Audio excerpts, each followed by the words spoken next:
Alright guys, this is game 3 for the Asian Beta Cup tournament. $1,300 on the line here for first place. I'm Rifkin, casting with Zeph, and we're going to get right into this. So spawning here in the lower right corner of the map is going to be the blue Terran, Empire.Beastyqt.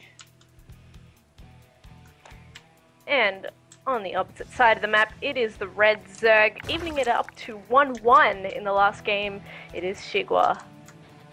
Yeah, BC coming off of what I have to say is a very devastating loss from compared to game 1. Like, game 1, he had the command, he had the control, he had the cool. Game 2, did not really feel like it was the same Beastie playing, but Zeph, do you see what I see?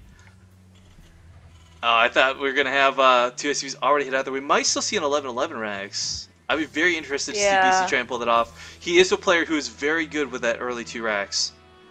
And this SV is going to try and worm its way around the map. Where will he place these barracks is the question. Now, Akalon Waste is a huge map, but unfortunately it also has a lot of watchtowers. So if there happened to be a drone scout or something, he did actually see where the Overlord is pathing. Nice watchtower. And if he, can safely place his barracks here. Wow, very nice pick up there. I actually didn't even catch that SUV coming out of the base, very sneaky sake. So yeah, it is going to be some early game aggression. Yeah, 11-11 racks. Doing this. Yeah, I mean, this is the thing, too. You can hold this off as a Zerg player. There's no question about it. But unless you scout it in early enough, you're going to have a hard time holding this off. It's no fun having to pull all of your drones just to keep the Marines from reinforcing that bunker.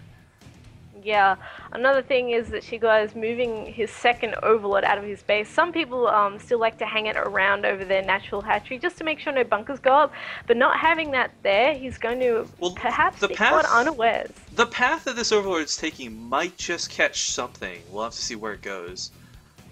And Xi.Gua not going with the drone scout by any means is also not going to have the luxury of scouting and seeing that Beastie has nothing at home.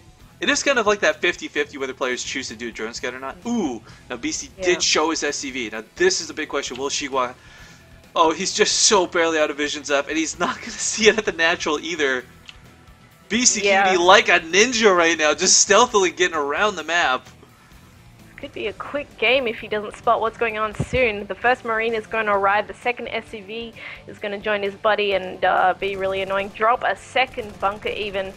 Pool has not yet finished Xi.Gua, but is on the way. He's getting gas too. He really needs to be just getting minerals at this point. Yeah, well, the bunker has not been revealed. The hatchery is being attacked by the Marines, so he can't see that much. But with the bunker down, the hatchery is not going to be cancelled. He will just kind of let that be bait for now as he builds up at home. Yeah, and I mean, he actually seems to be fine with this scenario. I think he has already a plan. He doesn't try and just go for it. Pull drones 10 Zerglings.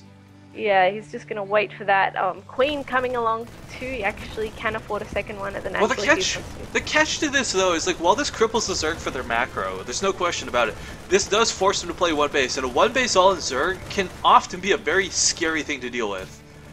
It can be, especially since the Reichs are out on the map. They're not going to get home in time if the Zerg does get past you and goes straight for the kill at your main base. But we'll see what happens. He's starting to just bank up lings for the time being. Yeah, we got some SCVs performing the waltz right now by the looks of it. Just hanging around the bunkers. Now, BC was going to try and chase those Zerglings behind the mineral lines, but, you know, with the hatchery about to pop, the last thing you want to do is get caught by broodlings.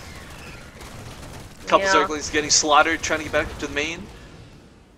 I suppose this is the advantage for Xi.Gua going gas and then pool, as some Zergs do like to do from time to time, because he has speed out already. And otherwise you would be kind of grabbing gas now and this stutter step. This stutter step from BC is just disgusting to look at. He is doing so much damage and taking none as response. Yeah, he just wiped out half the links. Now he's got to be careful because he can't just blindly push up here. Xi.Gua does have a lot of Zerglings. They do have speed, and the next round just popped, and it looks like it's going to get surrounded. Yeah, BC is going to get surrounded here. This is not looking too good, but he's doing a lot of damage in the meantime. Does he have anything left in these bunkers? There's a Marine. The second one will join him, but Xi.Gua does not care, Zeph. He's just going to go for the counter. Smart choice, too. Bunkers. Yeah, the racks are being put by the bunkers. An interesting choice, I guess. Often you'll see players lift off and come home, but BC saying, yeah, forget it. Well, it is a hell of a long way home, and perhaps it'll force Xi.Gua to stay at home and defend because he doesn't want Marines being pulled out of those. Oh, and the Marines get pulled out of the bunker.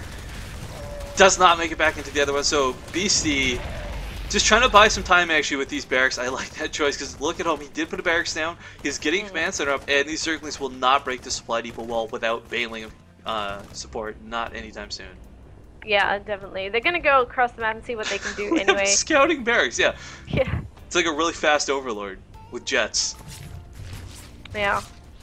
Really huge and obnoxious too, but yeah, he's gonna get a good look around. See that there's nothing.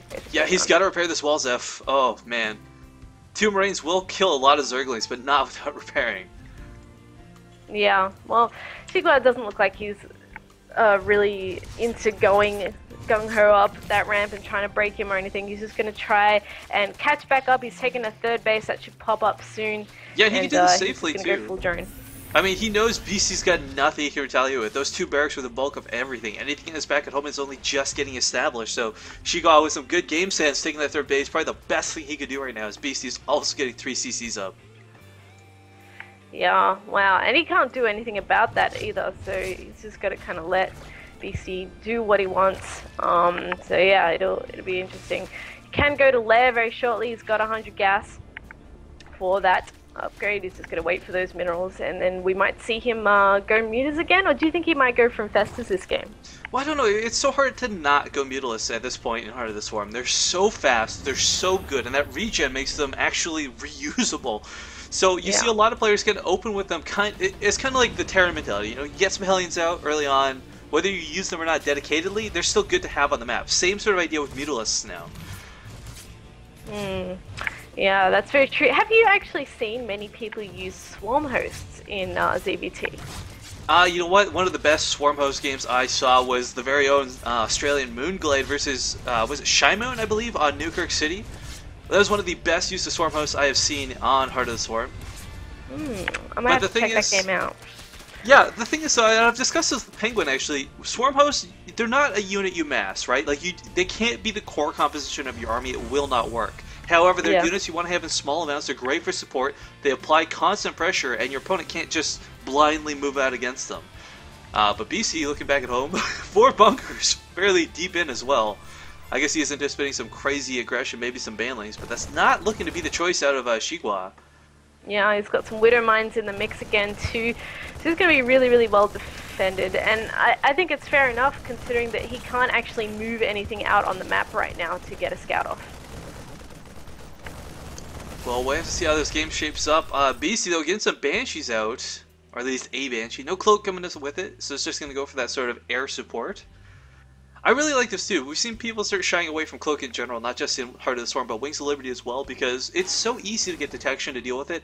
It's a nice harassment tool, but it's also easily countered, and it's a large investment. But BC actually going to go for Cloak anyways, just a little bit later, I guess. Well, Xi.Gua obviously not expecting that at this point in time. He's investing into roaches once again, even upgrading those roaches. So he's going to commit to those a fair bit. Yeah, well anyways, the counter I was talking about here is the reason you see people shy away from it is because Spore Crawlers don't even require an evolution chamber. As soon as you catch wind that Banshees are out, you just plop down some Spore Crawlers. No time wasted whatsoever. Yeah. But, you know, you know, in the middle of the map, away from everything, when there's infestors roaming about, a cloaked Banshee can pick off an invaluable amount of units. So there's pros and cons to having it, of course. Yeah, very true. And they are quite useful in the late game. We saw Xi.Gua go for ultras in the first game. They do actually do quite a bit of damage to ultras, and sometimes they're a very nice cleanup tool if you don't have a ground army left, but you've got those couple of Banshees left chipping away at the ultras that have survived on the ground. You know, they are very, very useful. So we'll see if he can get anything done with them. Even if he does arrive at the base. Well, Roach is definitely looking to be the weapon of choice here for Xi.Gua. Ooh, we actually have Vengeful Sacks researching Zeph, and a lot of Overlords maybe in a position. And a Roach drop. Oh man, look at this though. Look at all these Widow Mines. I don't know how this fight's going to go out, because if these Widow Mines can pick off the Overlords, they don't one-shot Overlords, of course, but if they can pick off the Overlords, nothing will drop out of them. But alternatively, the Overlords will soak a lot of damage for what's going to pop out of them, and then these Widow Mines will be ineffective versus the Roaches. So I don't know, this is looking quite scary, but 2 Banshees are starting to move across the field. Xi.Gua, though, does not care. He did see them, but he doesn't care. He's just moving these Roaches out. As there we go, we got those Spore Crawlers coming down, like I said. Now, he's going to be able to do a bunch of damage with these Banshees, there's no question about it, but he can't focus too much on them, because Seth Oh, I'm so scared for these Overlord drops. I have no Well, idea how this is going to play out. I have not seen Widow Mines versus Yeah. Roach drops just yet. Not to mention the main base is actually very barren and open. BC's got a nice spread on all of his Widow Mines, though. I gotta give him that. But yeah, I mean, they can only kill so much at a time, though, so Yeah, you that still might be able cooldown. to do a fair bit of damage.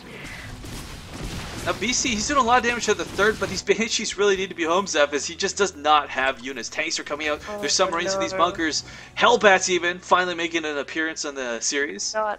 Oh, you should not go into the natural, you should go into the main. If anything, that's where there's less defense. But Well, still Widow a lot. Mines actually they're doing what we had predicted, soaking damage from the Overlords, and the Roaches going unharmed.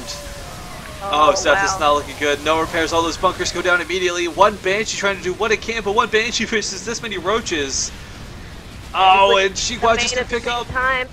and he's gonna drop on the tanks, and BC looking to be in a bit of trouble here. Wow, I did not expect those defenses to go down so easily. GG is cold from BaseTradeTV.